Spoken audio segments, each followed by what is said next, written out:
The government was baffled. Baffle होना मतलब चकरा जाना, चौंक जाना। सरकार बड़ी चौंक गई, चकरा गई, ये क्या हो रहा है। सरकार असहाय थी और अब वो चौंक भी गई, चकरा गई। द प्रोसिक्यूटर रिक्वेस्टेड द जज to postpone the trial. Prosecutor मतलब क्या होता है? वकील, सरकारी वकील। अभियोजन का जो वकील होता है, सरकारी वकील, उसने जज महोदय से अनुरोध किया कि महोदय, इस भीड़ को देखते हुए आपसे अनुरोध है कि ये जो कोर्ट में जो केस चल रहा है, मुकदमा चल रहा है, उसे स्थगित कर दो। टू पोस्टपोन मतलब स्थगित करना, टू पोस्टपोन मतलब स्थगित करना, और टू एडवांस मतलब क्या होता है? पहले कर देना। My journey to Bombay has been advanced by 2 days। मतलब बॉम्बे की जो यात्रा थी, जिस तारीख की तय थी, उससे 2 दिन पहले अब मैं जा रहा हूँ। And my journey to Bombay has been postpone by 2 days, मतलब 2 दिन बाद, 2 दिन के लिए स्थगित हो गए। तो पोस्टपोन का उल्टा होता है एडवांस होना, पूर्व कर लेना, पहले कर देना। So here what happens is, अब सरकार चकरा गई ये घटनाक्रम को देखकर। इतनी चकरा गई कि जो सरकारी वकील था, सरकारी अभियोजन था, प्रोसिक्यूटर मतलब सरकारी वकील, टू प्रोसिक्यूट मतलब आरोप लगाना, केस करना। तो सरकार की ओर से जो केस करते हैं वकील, वो प्रोसिक्यूटर कहलाते हैं। जो सरकार की ओर के वकालत करते हैं, उन्होंने न्यायाधीश को प्रार्थना कर दी कि महोदय, इस केस को स्थगित करो, ट्रायल को स्थगित करो, इतनी भीड़ आ गई है। Apparently the authorities wish to consult their superiors।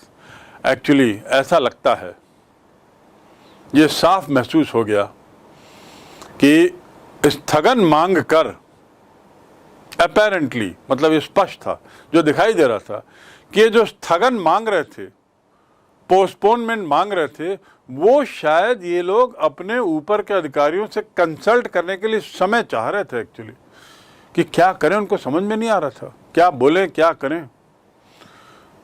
तो इनको कुछ समझ में नहीं आ रहा था, असहज हो गए थे, चकरा गए थे, बैफल्ड हो गए थे।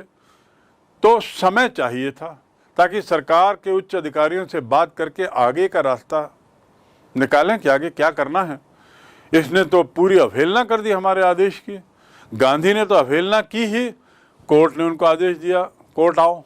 पर ये हजारों जो किसान आ गए हैं बड़ी संख्या में, इन्होंने जो अवहेलना की है, भीड़ लगा दी, इसका क्या होगा? और यदि कुछ कार्रवाई नहीं करेंगे तो ऐसी भीड़ दिनों दिन बढ़ती जाएगी, अर्थात अंग्रेजी सत्ता को दिनों दिन चुनौती बढ़ती जाएगी। ये डर था अंग्रेजों को। तो अंग्रेजों ने कहा, वकील ने जज को कहा कि जज महोदय, कुछ दिन स्थगित कर दीजिए। एक्चुअली इसके पीछे इरादा क्या था? उनका इरादा था कुछ समय मिलना। They wanted some time so that they can consult their authorities, right? Gandhi protested against the delay. Delay माने विलंब। To protest करना मतलब विरोध करना। गांधी ने इस केस के मामले में किसी भी तरह के स्थगन का विरोध किया। उनको पता था कि स्थगन करने से मामला थोड़ा सा बदल जाएगा, भीड़ चली जाएगी, तो भीड़ का दबाव भी नहीं रहेगा अंग्रेजों पर, और अंग्रेज कुछ भी करने को फिर से अपनी शक्ति दिखाने लगेंगे।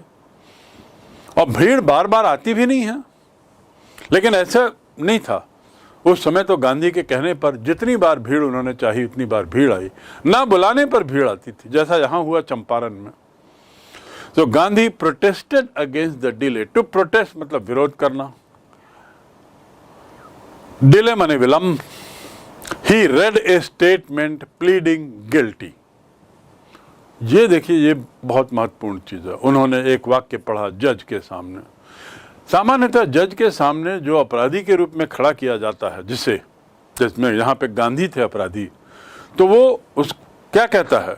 नहीं, मैंने अपराध नहीं किया, नहीं मैंने गलत नहीं किया, नहीं जो आरोप आप मुझ पे लगा रहे हो गलत है, ये जो घटनाक्रम, ये जो कहानी आप बता रहे हैं वकील महोदय, गलत है। अपराधी यही तो कहता है ना, बचने के लिए, अपने बचाव में वो पहली बात तो ये कहता है कि मैं अपराधी हुई नहीं, मैंने गलत किया नहीं। लेकिन यहाँ गांधी, उन्होंने कहा कि हाँ मैं गलत हूं।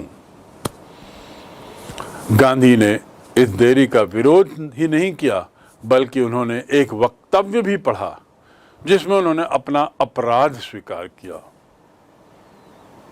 अपराध स्वीकार किया मतलब माना मैं अपराधी हूं। और न्यायालय को क्या कहा, किस बात का अपराधी हूं, सुनिए। He was involved, he told the court. उन्होंने कहा हाँ, मैं इस घटना में मेरा संबंध है। He was involved, he told the court in a conflict of duties. Conflict मतलब क्या होता है? Conflict मतलब टकराहट, कर्तव्यों की टकराहट में मैं उलझ गया था। मेरे सामने कर्तव्यों की टकराहट की समस्या थी। इसके क्या मायने हुए? It's a beautiful phrase written in inverted comma as said by Gandhi to Louis Fisher. Louis Fischer ने पूछा होगा गांधी से कि आपने फिर वहां ऐसा क्यों किया, और जज ने भी पूछा होगा। पर इससे पहले कुछ होता, गांधी ने खुद कहा मैंने अपराध किया है महोदय, और मैंने अपराध इसलिए किया है क्योंकि यहां पर मेरे लिए कर्तव्यों की टकराहट की समस्या थी। कौन से कर्तव्य की बात कर रहे थे? Number 1, on the one hand not to set a bad example as a law breaker. एक और मेरा कर्तव्य था कि मैं कानून तोड़ने का एक गलत उदाहरण पेश ना करूं। Not to set a bad example, एक बुरा उदाहरण किस चीज का? एज ए लॉ ब्रेकर, कानून तोड़ने वाले के रूप में एक बुरा उदाहरण मैं पेश नहीं करना चाहता था। तो एक तो कर्तव्य मेरा था कि कानून तोड़ने का काम ना करूं क्योंकि इससे गलत उदाहरण आएगा, और दूसरा और मेरे सामने समस्या थी मानवीय एवं राष्ट्रीय सेवा, ह्यूमैनिटेरियन एंड नेशनल सर्विस। ये दो कर्तव्यों की समस्या थी। मैं इसको पकड़ूं या इसको पकड़ूं, इस कर्तव्य का परिपालन करूं या इस कर्तव्य का परिपालन करूं। ये वो जज को कह रहे हैं मैं अपराधी हूं जज महोदय। मेरे सामने समस्या यही थी, कर्तव्यों की समस्या। दोनों मेरे कर्तव्य हैं, पर जैसी स्थिति थी दुर्भाग्य से मैंने दोनों कर्तव्यों का पालन एक साथ नहीं कर सकता था। दोनों में से किसको प्राथमिकता दूं, यह समस्या थी। और पहली समस्या, पहला कर्तव्य क्या था? कानून न तोड़ने का समस्या, क्योंकि इससे गलत उदाहरण पेश होगा। और दूसरी समस्या मानवीय और राष्ट्रीय सेवा, for which he had come, जिसके लिए मैं यहां आया हूं। मैं असली में तो यहां मानवीय सेवा के लिए आया हूं, क्योंकि किसानों के साथ बड़े अमानवीय काम हो रहे हैं। राष्ट्रीय सेवा के लिए आया हूं क्योंकि मेरे देश के किसानों के साथ जो गुजर रहा है उसके खिलाफ खड़े होना एक राष्ट्रीय सेवा है। तो मैं जिस काम से आया हूं उस काम, उस उद्देश्य, उस कर्तव्य और कानून तोड़ने के कर्तव्य, कानून न तोड़ने के कर्तव्य के बीच की समस्या से उलझ गया हूं। He disregarded the order to leave. उन्होंने कहा मैंने जिला छोड़ने का आदेश जो है उसे मैंने डिसरिगार्ड किया, मैंने उसे नहीं माना, उसकी अवहेलना की। He disregarded the order to leave, not for want of respect for lawful authority, for want of, want माने क्या होता है? चाहना। I want money, I want fame, तो want माने चाहना। लेकिन for want of का दूसरा अर्थ, ये एक फ्रेज है, for want of मतलब की कमी के कारण, for want of मतलब की कमी के कारण। He disregarded the order to leave, मैंने छोड़ने की, गांधी ने छोड़ने के आदेश को की अवहेलना की, इसलिए नहीं, not for want of respect, इसलिए नहीं कि वो इज्जत कम होने के कारण। किस चीज की इज्जत? लॉ की, लॉफुल अथॉरिटी की बेइज्जती करने या लॉफुल अथॉरिटी की कम इज्जत हो, ऐसा मेरा इरादा नहीं था। उनको मैंने कम नहीं आका, not for want of respect, for want of मतलब की कमी के कारण। तो यहां पर क्या होगा, लॉफुल अथॉरिटी की इज्जत की कोई कमी के कारण मैं जिला छोड़ने की जो आदेश था उसकी जो अवहेलना की, ऐसा ना सोचें। मैंने जो आदेश की अवहेलना की उसके पीछे कुछ और कारण है। But in the obedience to higher law for our being, इसका मतलब क्या हुआ, इन ओबीडियंस, ओबीडियंस मतलब क्या होता है, ओबीडियंस का अर्थ होता है कि आज्ञाकारी होना। I am obedient servant of my parents, मैं अपने पालक का आज्ञाकारी पुत्र हूं। Obedient son of my parent, obedient servant of the government, मैं सरकार का एक आज्ञाकारी कर्मचारी हूं। Obedient, so obedience, but in obedience to higher law of our being. इसका अर्थ क्या हुआ, इसका अर्थ यह हुआ कि मैं कानून सम्मत शासन के प्रति सम्मान के अभाव के कारण नहीं, मैंने जो आदेश जाने की, आदेश की, यहां से निकल जाने के आदेश की जो अवहेलना की है, वो कानून सम्मत लॉफुल अथॉरिटी शासन के प्रति सम्मान में कोई कमी हो इसलिए मैंने आदेश की अवहेलना नहीं की।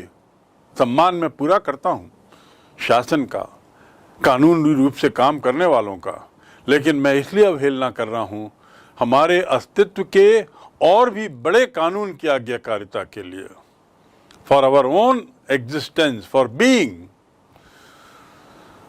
Obedience to the higher law of our being, being माने अस्तित्व, हायर लॉ और ऊंचा कानून, हमारे अस्तित्व को लेकर जो और ऊंचा कानून है उसकी आज्ञाकारिता के लिए, ओबीडियंस मतलब आज्ञाकारिता के लिए और अंतरात्मा की आवाज के लिए। अब देखिए, अंतरात्मा की आवाज means he says that our voice of conscience, conscience माने अंतरात्मा, अंतरात्मा आप समझते हैं अच्छी तरह, अंदर की आवाज। कई बार ऐसा मौका आता है जब समझ में नहीं आता कि क्या निर्णय लिया जाए, क्या किया जाए, और ऐसी स्थिति में आप प्रश्न का उत्तर अपने अंदर से छोड़ देते हो, और फिर जो अंदर से आवाज आती है, एक फील आती है, उसे अंतरात्मा की आवाज कहते हैं। So voice of conscience, voice मैंने आवाज। तो मैंने आदेश की अवहेलना क्यों की है, क्योंकि मेरी अंतरात्मा की आवाज कहती है कि जिला मत छोड़ो, यहाँ से मत जाओ। और साथ ही ऐसी आवाज़ क्यों आ रही है, क्योंकि ये ज़्यादा बड़ा कानून है, ज़्यादा ऊंचा कानून है, जिसके तहत ये अस्तित्व की लड़ाई है, हमारे अस्तित्व के लिए लड़ाई है, और बड़े कानून, ऊंचे कानून की मैं आज्ञा मानूंगा। आपका कानून और ये कानून, ऊंचे कानून के बीच में जो टकराहट हो रही है, उसमें मैं ऊंचे कानून को मानूंगा, उसमें मैं कॉन्शियंस की आवाज़ को मानूंगा। मैंने आपके आदेश की अवहेलना इसलिए नहीं की, आपकी इज्जत कम करता हूँ, आपकी भी बखूबी इज्जत करता हूँ, एक कानून के सम्मत शासन के प्रति सम्मान रखता हूँ, लेकिन अंततः मुझे अपने अंतरात्मा की आवाज़ को सुनना होगा। तो इस प्रकार ये दो कर्तव्यों के बीच के टकराहट में उन्होंने अंतरात्मा की आवाज़ से उत्तर निकाला, खोजा अपने अंदर से, और महसूस किया कि नहीं, मुझे जिला नहीं छोड़ना चाहिए, आदेश की अवहेलना करनी चाहिए। और इसलिए मैं कहता हूं महोदय कि हाँ, मैं एक अपराधी हूं, मैंने गलत कार्य किया है, क्योंकि कानून की नज़र में मैंने गलत काम किया है। कानून ने मुझे आदेश दिया जिला छोड़ो, मैं नहीं छोड़ा, तो गलत तो है। कितनी अजीब स्थिति होगी देखिए। So not for want of respect, want of respect मैंने आपको बताया, for lawful authority, but in the obedience to the higher law of our being, the voice of conscience, and he asked for the penalty due, और फिर उन्होंने उचित दंड की मांग भी कर दी। उन्होंने कहा महोदय मैं अपराधी हूं, मुझे समुचित दंड दीजिए, क्या सजा है बताइए, मैं उसका पालन करूंगा। ऐसी स्थिति में आप सोचिए वकील, जज महोदय की क्या स्थिति हो गई। पुलिस की क्या हालत हो गई। एक व्यक्ति अपने को अपराधी कह रहा है जिसने कुछ ऐसा गलत काम नहीं किया है, उसने भीड़ नहीं बुलाई, कोई हिंसा नहीं हुई, कोई अत्याचार नहीं हुआ, कोई लड़ाई झगड़ा नहीं हुआ, और उसमें कहता हाँ मैं अपराधी हूँ, केवल इस बात का अपराधी कि आपके आदेश का मैंने पालन नहीं किया बाहर छोड़ जाने का। अब अंग्रेज पशोपेश में चकरा गए, जिसे मैंने कहा British were baffled, they could not know what to do.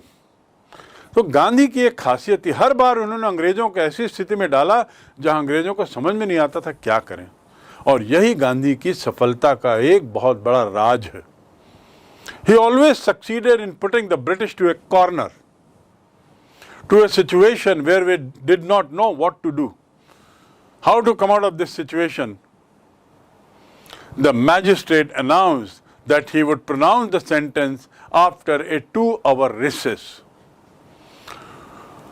Magistrate यानी जज ने अनाउंस किया, घोषणा की कि वह टू प्रोनाउंस द जजमेंट मतलब फैसला सुनाना, वो 2 घंटे के रिसेस के बाद फैसला सुनाएगा, अर्थात 2 घंटे का gap.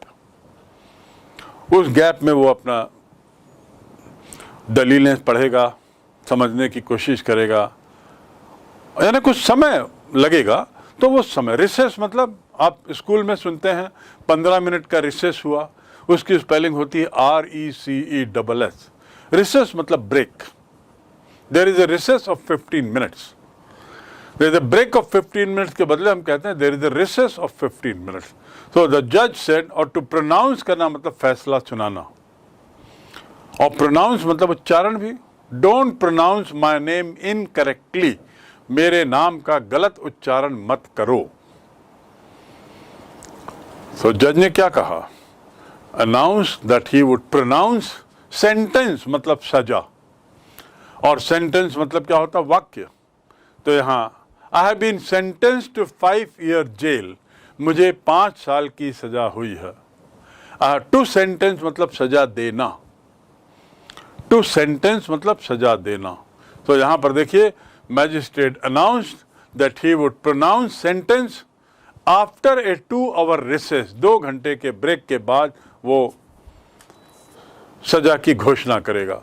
And asked Gandhi to furnish bail for those 120 minutes, और गांधी से कहा कि इस 120 मिनट के लिए जमानत दे, क्योंकि मैं 120 मिनट अभी आप मुक्त हो, और मुक्त हो तो उसके लिए आपको बेल मिलेगी, नहीं तो हम गिरफ्तार कर लेंगे। पर चूंकि मुक्त हो इस 120 मिनट के लिए आपको जमानत देनी होगी। देखिए, कल्पना करिए, जमानत तो आप सब जानते हैं, नीड नॉट एक्सप्लेन। गांधी ने जमानत देने से इनकार कर दिया। द जज asked for 120 minute bail amount from him. To furnish मतलब क्या होता है, टू फर्निश मैंने देना, उसको सामने रखना। I furnished all documents in front of my principal, मैंने अपने प्राचार्य के सामने सारे तथ्य रख दिए, सारे कागज रख दिए, डॉक्यूमेंट्स रख दिए। I furnished to provide, to furnish मतलब to provide. So he furnished all the details, but here the judge says you furnish bail for those 120 minutes. bail माने जमानत, BAIL bail। और क्रिकेट में जो विकेट के ऊपर जो गिल्लियां रहती हैं उसको क्या बोलते हैं, उसको भी बेल बोलते हैं, और इसकी भी स्पेलिंग BAIL है। क्रिकेट के ऊपर विकेट्स में लगी हुई जो बेल है उसकी भी स्पेलिंग BAIL है, पर यहां पर बेल का अर्थ है जमानत। तो प्लीज डिपॉजिट जमानत for 120 minutes, he ordered Gandhi. Those 120 minutes is a recess time when you are free for those 2 hours. Gandhi refused. The judge released him without bail. अब जज के पास कोई चारा नहीं था। गांधी ने जब मना कर दिया तो अब क्या करें, गिरफ्तार करें। उसी गिरफ्तारी से तो बचना चाह रही थी अंग्रेजी सरकार, क्योंकि गांधी के गिरफ्तार करेंगे और गिरफ्तारी की खबर जहां इन किसानों को पहुंचेगी वहां मार काट हिंसा मच जाएगी, बहुत बड़ा नाटक हो जाएगा। इसी बात से अंग्रेज डर रहे थे। गांधी जी ताड़ गए थे अंग्रेजों की समस्या को। उन्होंने कहा मैं बेल नहीं लूंगा। अब अंग्रेजों के पास चारा क्या था, या तो गिरफ्तार करो और चारों तरफ हिंसा मच जाएगी, और या चुपचाप इसको छोड़ दो। जज महोदय ने छोड़ दिया। जो जज रिलीज्ड हिम विदाउट बेल, जज ने बिना जमानत के ही उन्हें मुक्त कर दिया। टू रिलीज मतलब मुक्त कर देना। योर मनी इज रिलीज्ड, तुम्हारा पैसा जो है वो अब तुमको मिल जाएगा, छूट गया है। यू हैव बीन रिलीज्ड, तुम्हें छोड़ दिया गया है, मुक्त कर दिया गया है। सो यहां पर जज was forced to release Gandhi, उनको छोड़ दिया। When the court reconvened, अब क्या होता है, गांधी छूट गए, भीड़ वहां बाहर इंतजार कर रही है, जानना चाह रही है क्या हुआ, और उनको ये सब पता लगता है घटनाक्रम, और 2 घंटे बाद कोर्ट वापस बैठता है। टू रिकन्वेन मतलब वापस बैठना, टू रिकन्वेन मतलब वापस बैठना। जब कोर्ट वापस बैठा, टू कन्वेन माने बुलाना। A meeting has been convened at 2 o'clock. A meeting has been convened at 2 o'clock. And the meeting has been reconvened. मतलब मीटिंग दोबारा बुलाई गई है at 4 o'clock. तो reconvene मतलब पुनः बुलाना, और to convene माने बुलाना। So when the court reconvened, जब कोर्ट दोबारा बैठा, the judge said he would not deliver the judgment for several days. बेचारा हताश हो गया, बेचारा समझ नहीं पाया। 2 घंटे में भी वो सोच नहीं पाया क्या करूं। 2 घंटे का उसने रिसेस दिया था, 2 घंटे पूरे हुए, जज में वापस कुर्सी में आए, और 2 घंटे की सोच में उनके पास कुछ हल नहीं निकला कि क्या किया जाए समस्या का। गांधी को तो बेल में छोड़ दिया, लेकिन अब अपराध की सजा क्या दी जाए। जब उसे कुछ नहीं सूझा तो जज ने कहा कि ये कोर्ट जो है, it will deliver the judgement, ये अपना फैसला कुछ दिनों बाद सुनाएगा। इसने अपना फैसला कुछ दिनों के लिए टाल दिया है। क्या मतलब इसका, क्यों टालना पड़ा? क्योंकि उनको समझ में नहीं आ रहा था क्या किया जाए, बड़ी अजीब स्थिति हो गई थी। और तो और उसने आगे कहा, Gandhi is allowed to remain at liberty, Gandhi स्वतंत्र रहने के लिए मुक्त हैं, गांधी स्वतंत्र रहेंगे, स्वतंत्र रहने की अनुमति दे दी, अर्थात कोई गिरफ्तारी नहीं होगी, कोई अपराध अभी उस पर साबित नहीं हुआ है, तो वो पूरी तरह स्वतंत्र हैं। मीनवाइल मतलब इस दौरान, इस बीच, जब तक, किस बीच, अभी से जब से कोर्ट बैठा है तब से लेकर जब तक निर्णय नहीं आएगा। निर्णय आने में बहुत दिन लगेंगे। बहुत दिन क्यों लगेंगे? क्योंकि जज साहब खुद ही नहीं समझ पा रहे थे क्या निर्णय दूं, तो बहुत दिन लगेंगे। तो इस दौरान गांधी स्वतंत्र हैं, मुक्त हैं, किसी तरह का बंधन नहीं है। So this way now see how the things are turning. As I said, it was a spontaneous reaction. बड़ा सहज प्रदर्शन था, और भीड़ को रेगुलेट करने के लिए, नियंत्रित करने के लिए गांधी की मदद ली जाती है। That was the height of success. Hitherto मतलब अब तक, बैफल्ड माने चकरा जाना, प्लीड करना मतलब वकालत, प्लीड करना मतलब बहुत याचना करना, और प्लीडर मतलब वकील, क्योंकि उनको वो याचना करते हैं। किस चीज़ की याचना करते हैं? अपने क्लाइंट को निरपराध साबित करने की याचना करते हैं। कॉन्फ्लिक्ट माने टकराव, कॉन्शियंस मतलब अंतरात्मा। Now we come to the next phase of the incident. On the one hand, you had this scene from the court. On the other hand, Rajendra Prasad, Brij Kishore Babu, Maulana Mazharul Haq, and many other prominent lawyers, prominent मतलब प्रसिद्ध, ऐसे वकील, they had arrived from Bihar. अब बहुत सारे वकील आ गए. They conferred with Gandhi. To confer मतलब चर्चा करना, उसी से बना कॉन्फ्रेंस. और टू कॉन्फर मतलब अवार्ड देना. The degree of MA has been conferred on you. आपको MA का अवार्ड दिया गया. कॉन्फर. और एक कॉन्फर मतलब होता है चर्चा करना, बातचीत करना किसी उद्देश्य से, उसी से बना conference. They conferred with Gandhi. Gandhi से उन्होंने चर्चा की. What would they do if he was sentenced to prison? Gandhi asked. Gandhi ने पूछा कि आप लोग क्या करेंगे यदि मुझे जेल भेज दिया गया तो. अर्थात गांधी जानना चाह रहे थे कि मेरे जेल में रहने की स्थिति में कुछ होता रहेगा कि नहीं, और होगा तो क्या होगा, ये उन्होंने वकील से पूछा. What would they do? They means the advocates, the lawyers, if he was sentenced to prison. To sentence मतलब सजा देना, मैंने आपको बताया. Why? The senior lawyer replied. Why? जो सीनियर लॉयर्स थे, बड़े जो नामी वकील थे, उन्होंने कहा क्यों?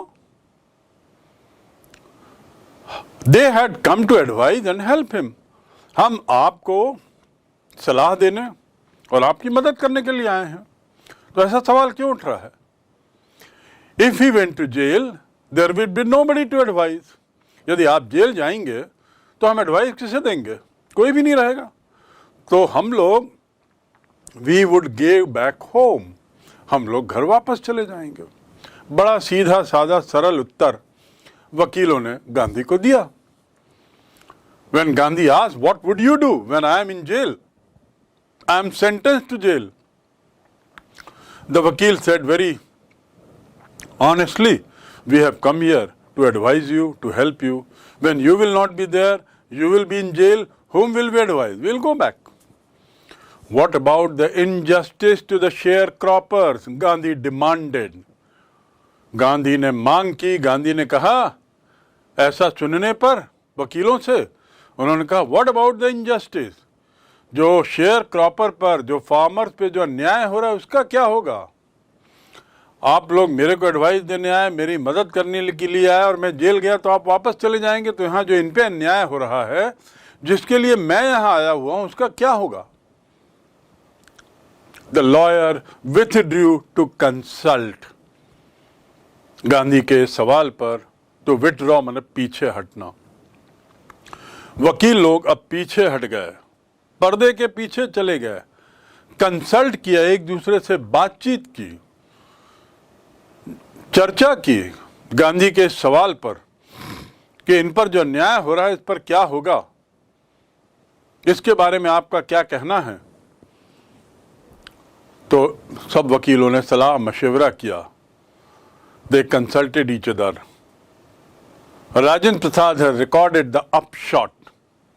डॉक्टर राजेंद्र प्रसाद ने उस पूरे घटनाक्रम का, इस पूरे कंसल्टेशन का लेखा जोखा रखा है. ऐसा लुई फिशर का कहना. लुई फिशर ने कहा, he writes that Rajendra Prasad has recorded an upshot of these consultations.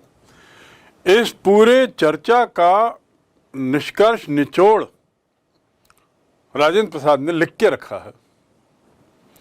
They thought among themselves that Gandhi was a total stranger. Stranger माने अजनबी.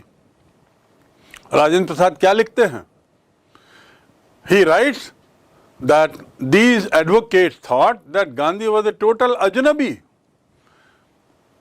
अपने बीच में उनको लगा कि गांधी तो पूरे अजनबी हैं हमारे लिए.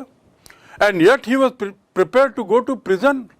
और फिर भी वो जेल जाने के लिए तैयार है। इस जगह के लिए गांधी अजनबी है, गांधी का इस जगह से कुछ लेना देना नहीं, और फिर भी यट मतलब फिर भी, और फिर भी वो गांधी जेल जाने को तैयार है। टू प्रिपेयर माने तैयार करना, टू बी प्रिपेयर्ड मतलब तैयार होना।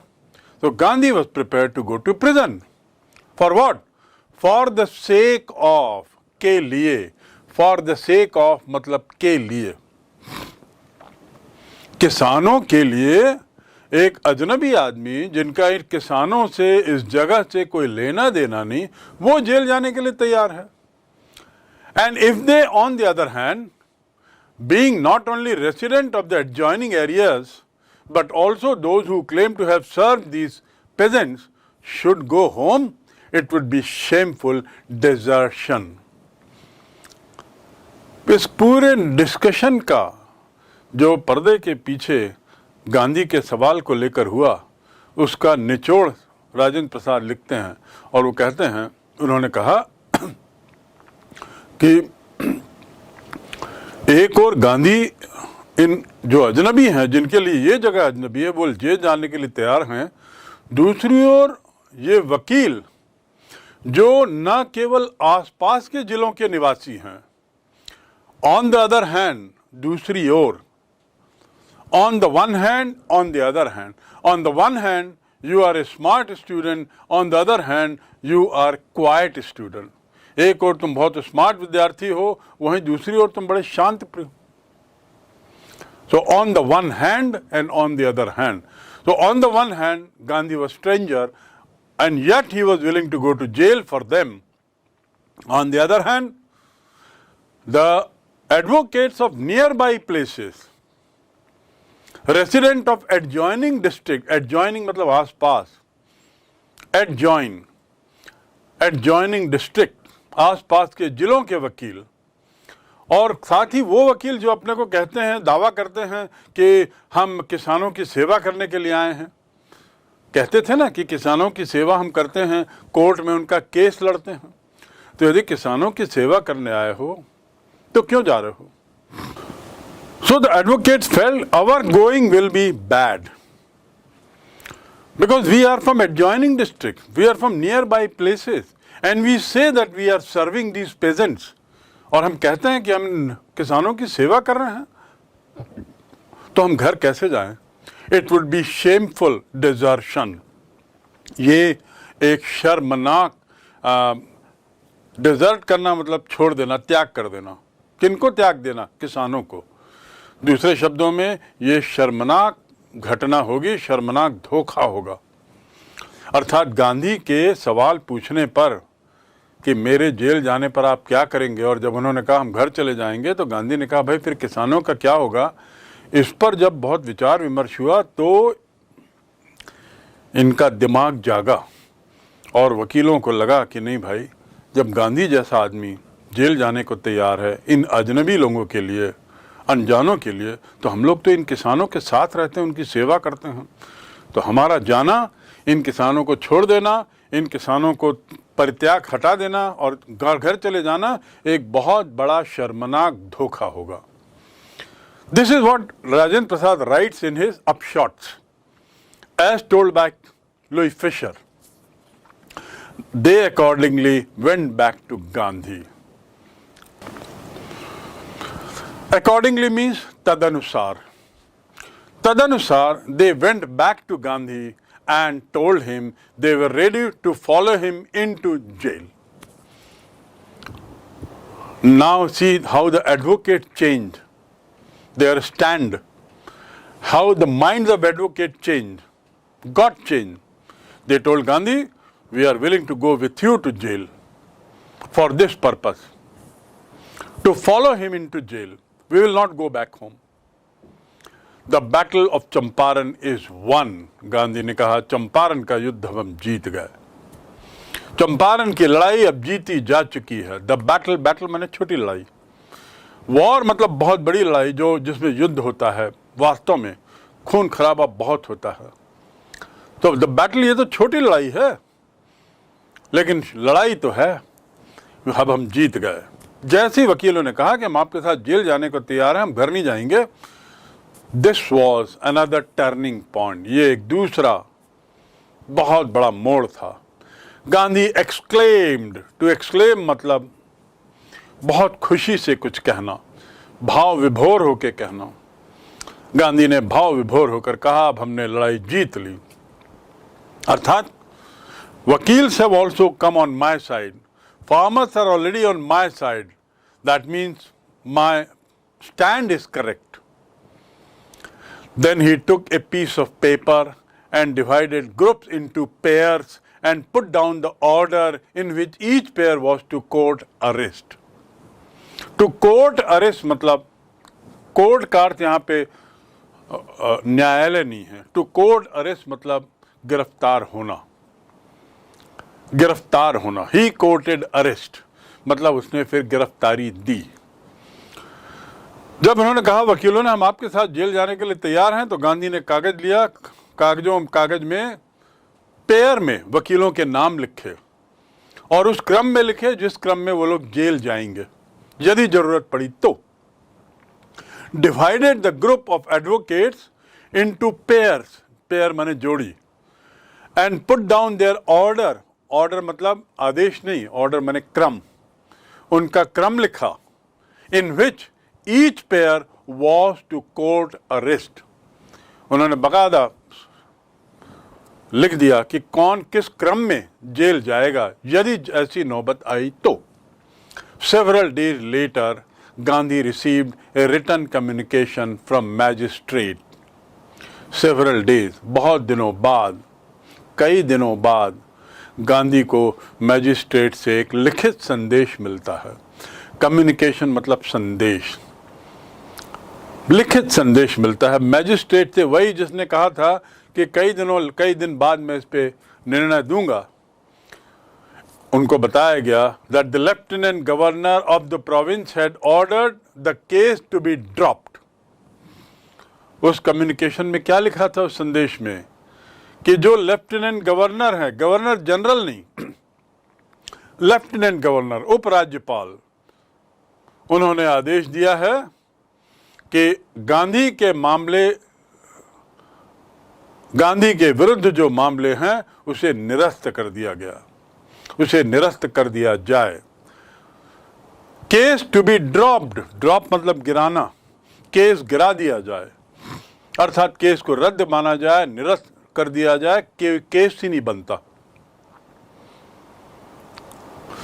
कितनी बड़ी बात। Civil disobedience had triumphed. Civil मतलब सविनय। In a civil manner I pleaded to my principal, इसी से बना है सिविलाइज्ड, सभ्य।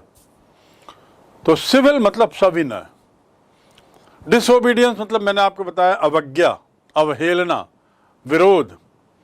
विनम्रता से विरोध करने का ये जो आंदोलन था वह विजयी हुआ। ट्रायम्फ माने विजय होना, ट्रायम्फ माने विजय होना। आधुनिक भारत में पहली बार सविनय अवज्ञा की विजय हुई, सविनय अवज्ञा।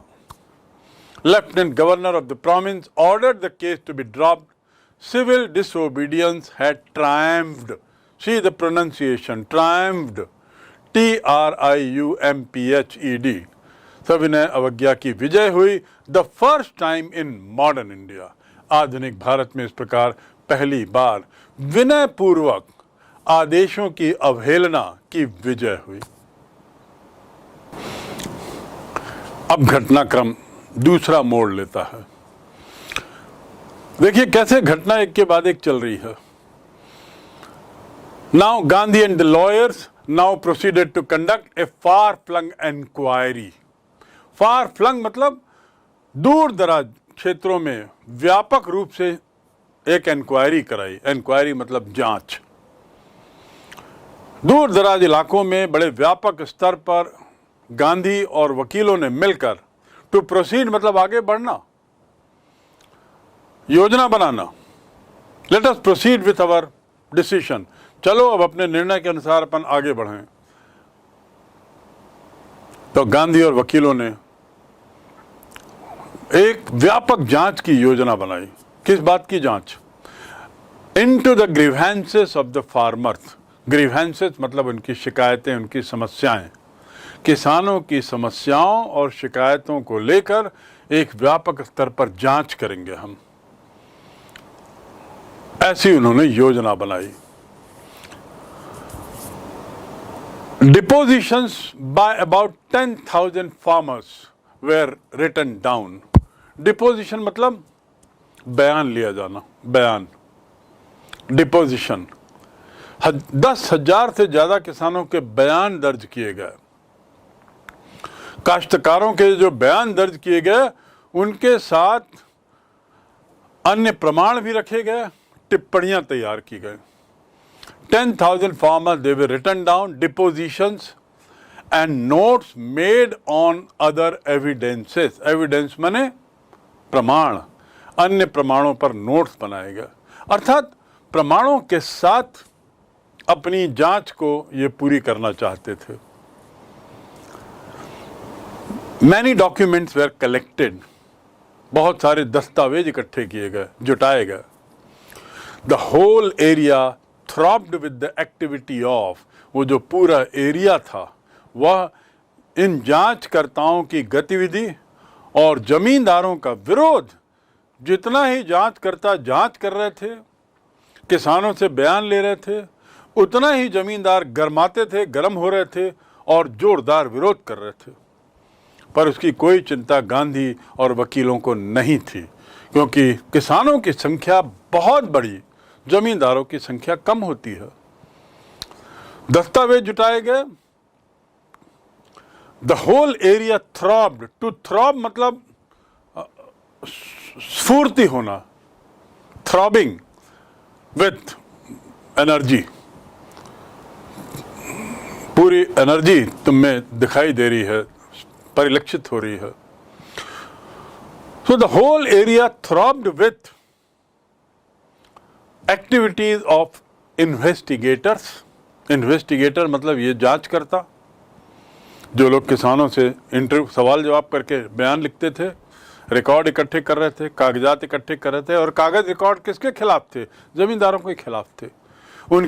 उनकी जो उनके द्वारा जो अत्याचार किए गए थे, कर के मामले में, टैक्स के मामले में, मनी कलेक्शन के मामले में, ब्याज के मामले में, ये सब का रिकॉर्ड दर्ज कर रहे थे। तो उतना ही जमींदार लोग विरोध कर रहे थे। सो दे वेयर प्रोटेस्टिंग वेहीमेंटली। वेहीमेंटली मतलब उग्र रूप से, वेहीमेंटली ही प्रोटेस्टेड, बड़े उग्र रूप से उसने विरोध किया। He denied it vehemently. I told him you have stolen, but he denied it very vehemently. मैंने उससे कहा तुमने चोरी की है, तो उसने बहुत उग्र रूप से, बहुत जोरों से उसको नकारा। टू डिनाई करना मतलब नकारना। तो इस प्रकार वो जो पूरा क्षेत्र है, अब वहाँ पर दो गुट बड़े तेज, जमींदारों का, उनकी आवाज़, उनका विरोध, नाराजगी इन्वेस्टिगेटर्स के खिलाफ, और उसका खामियाजा इन किसानों को भुगतना पड़ रहा था। दूसरी ओर किसान लोग बयान देने में लगे हुए थे। तो पूरा माहौल एक अलग ढंग का हो गया था उस चंपारण जिले का, उस मोतिहारी क्षेत्र का। Now we come to the next stage. ये घटना चल रही थी, ये घटनाक्रम हो रहा था। Now what does Louis Fischer right?